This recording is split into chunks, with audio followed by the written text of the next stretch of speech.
बिस्मिल्लाहिर्रहमानिर्रहीम। GERD, gastroesophageal reflux disease का मतलब क्या है कि रीगर्जिटेट कर रहा है, कि जो है इट रेफर्स टू रिफ्लेक्स, ठीक है, reflux of gastric contents back into the lower oesophagus, ठीक है, reflux of gastric contents back into the oesophagus. क्या है कि हमारे पास ये जो लोअर ईसोफेजियल स्फिंक्टर है ये रिलैक्स हो गया है, तो इसलिए स्टमक से वो चीज़ें वापस into the they move back into the lower oesophagus, इसको हम GERD कह देते हैं। इसका रिस्क फैक्टर क्या हो सकता है कि हमारे पास ये जो प्रोक्सिमल पार्ट ऑफ स्टमक है यही ऊपर आ जाए, तो फिर तो ये आराम से यहाँ पर एंटर हो जाएगा ईसोफेगस में। ये किस कब होता है? हाइटल हर्निया में, स्लाइडिंग हाइटल हर्निया में, ठीक है। इसके अलावा हमारे पास ये कि स्टमक पे काफ़ी टाइम खाना पड़ा रहे, डिलेड स्लाइड, ठीक है, और वो फिर बहुत ज़्यादा टाइम पड़ा रहेगा तो वो फिर ऊपर को आएगा, तो ये क्या हो गया? डिलेड गैस्ट्रिक एम्पटिंग, पहले मैंने बताया स्लाइडिंग हाइटल हर्निया। और क्या हो सकता है कि हमारे पास इसकी जो टोन है लोअर ईसोफेजियल स्फिंक्टर की वो लूज हो जाए। वो कब लूज होती है? कोई न्यूरोलॉजिकल इशू, लाइक हम सेंट्रल नर्वस सिस्टम डिप्रेसेंट दे रहे हैं, उससे इसकी टोन कम हो जाएगी। हाइपोथायरॉयडिज्म में कम हो जाती है, प्रेगनेंसी में, अल्कोहल और टोबैको लेने से भी कम हो जाती है।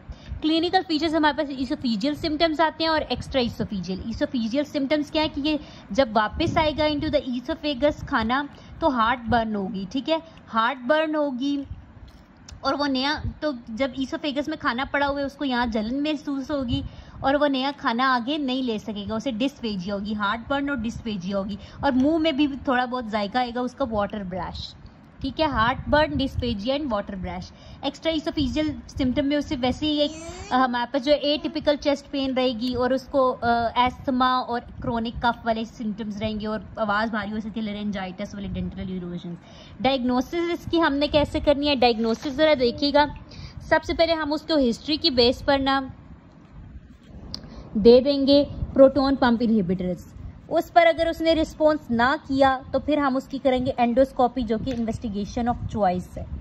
अगर एंडोस्कोपी को भी उसकी नॉर्मल आ गई एंडोस्कोपी, तो फिर अब हम उसकी कराएंगे मैनोमेट्री। मैनोमेट्री में क्या है कि हमने प्रेशर चेक करना है लोअर ईसोफेजियल स्फिंक्टर का। अगर वो भी नॉर्मल आ जाता है तो फिर हम क्या कराएंगे? तीसरी चीज़ अब हम क्या करेंगे, चौथी चीज़ अब हम 24 आवर pH मॉनिटरिंग कर लेंगे, ठीक है। फिर हमने अब आना है ट्रीटमेंट पर।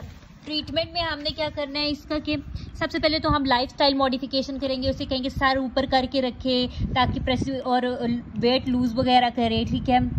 और फिर हमने क्या करना है उसको, सबसे पहले अगर हमें प्रॉपर उस बंदे के अंदर सिम्टम्स नज़र आए तो हम सबसे पहले उसे हाई डोज पे प्रोटॉन पंप इनहिबिटर्स देंगे। अगर उससे अच्छा रिस्पॉन्स आया तो फिर हम उसको लो डोज करके उसको कंटिन्यूसली कहेंगे मेंटेनेंस डोज पे आप रखें, ठीक है।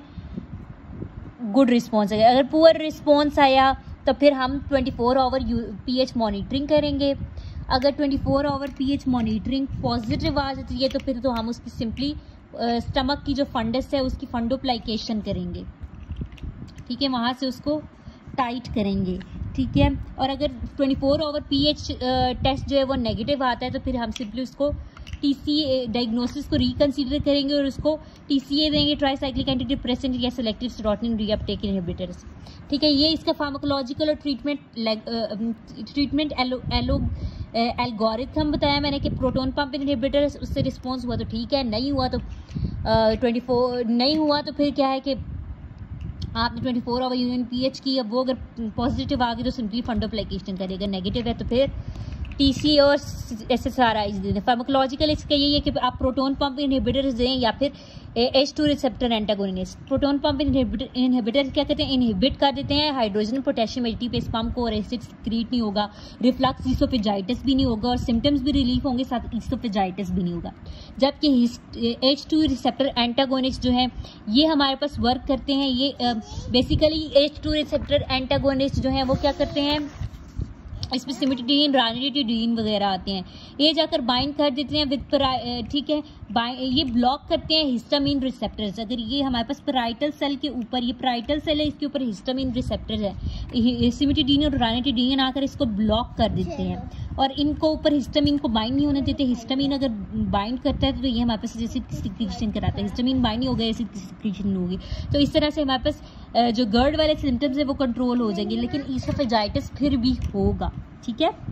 और इसका साइड इफेक्ट ये है कि ये जो H2 रिसेप्टर एंटागोनिस्ट सिमिटोडीन, रानिटिडीन है, इससे गायनिकोमास्टिया हो सकता है, ठीक है। नहीं सॉरी, सिमिटोडीन से सिर्फ जो है गायनिकोमास्टिया हो सकता है, ये इंपॉर्टेंट चीज़ है, याद रखिएगा। अच्छा, सर्जरी तब करनी है अगर बंदा कहे मैंने ज़्यादा प्रोटॉन पंप इनहिबिटर हर रोज़ नहीं मैं गोली खा सकता, या मेडिकल थेरेपी उसकी फेल हो जाए, या सवेयर रीगर्जिटेशन हो, या बैरेट ईसोफेगस हो। कॉम्प्लिकेशंस क्या हो सकती हैं इसकी?